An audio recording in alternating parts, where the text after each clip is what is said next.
الأجل يا إمام الأجل يا إمام. اسلامک براڈ کاسٹنگ چینل سے میرے سامنے موجود ہیں فضل عباس صاحب. آئیے ان سے جانتے ہیں یہ کالا جادو، سفلی اور جو دوسرے عمل ہیں جس سے لوگ کافی پریشان ہیں اور لوگ طرح طرح کے طریقے سے بھرمت ہوتے ہیں. آئیے ان سے جانتے ہیں اس کے بارے میں. دیکھیے ایسا ہے، لوگوں کو سب سے پہلی چیز یہ نہیں معلوم کہ وہ جس مصیبت جس پریشانی میں گرفتار ہیں اس کی وجہ عذاب الہی ہے، امتحان الہی ہے، یا کسی حاسد کی طرف سے کی گئی مومنٹ ہے. وہ کسی بھی طرح کی ہو سکتی ہے. وہ لوگ جو حسدی ہوتے ہیں، کچھ لوگوں کی نظر میں اتنی تاثیر ہوتی ہے کہ وہ اگر نظر بد بھی لگا دیتے ہیں تو دعا تعبیر تو جادو ٹونے سے زیادہ خطرناک کام کرتی ہے. آدمی تباہ برباد ہو جاتا ہے. اگر وقت پر اس کا علاج نہ کیا جائے تو نظر بد کے جو انسان لگی بھی اس کے اوپر ہے وہ مر بھی سکتا ہے. یعنی کہ اتنی خطرناک شے ہے. یہ سفلی جو چیز ہے یہ کئی پرکار کی ہوتی ہے. ایک تو ایک جسمانی طور سے کمزور کرتی ہے اور ایک طریقے سے ہوتی ہے جو اس میں.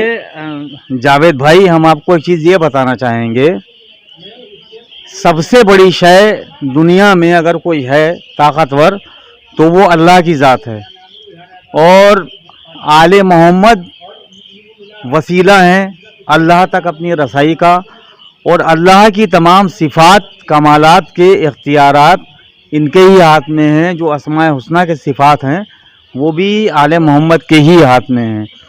تو یہاں پر دو چیزیں آپ سمجھیے بہت باریکی سے. ایک نافرمان فرشتہ کہ جس کو شیطان قرار دیا گیا، جو ابلیس بن گیا، وہی اپنے لشکروں کے ساتھ نکلتا ہے. تو جو نیک اور اچھے لوگ ہیں وہ اللہ سے اور آل محمد سے مدد طلب کرتے ہیں، اور جو برے لوگ ہیں وہ شیطان کی پناہ لیتے ہیں. اور جو جادوگر وغیرہ ہوتے ہیں جو شیاطینی کلمے سے شیاطینیوں کو راضی کرتے ہیں، خوش کرتے ہیں، تو وہ ان کے ذریعے سے کچھ ایسا کر دیتے ہیں.